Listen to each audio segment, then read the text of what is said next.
सदर बाजार के पास एक छोटा सा क्लिनिक है जो 1998 से बंद पड़ा है। लोग कहते हैं वहां एक हकीम इलाज के बहाने इंसानों पर अजीब प्रयोग करता था।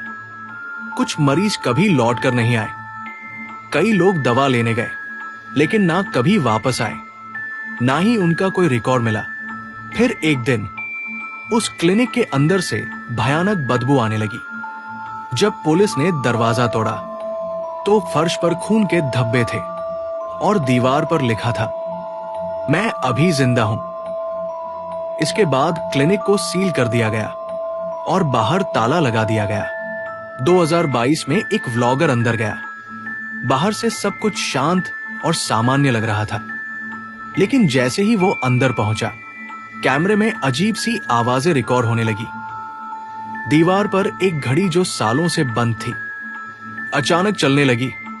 आज भी अगर कोई रात को उस गली से गुजरता है तो उस क्लिनिक की खिड़की के पीछे एक साया हिलता हुआ दिखाई देता है और एक आवाज आती है।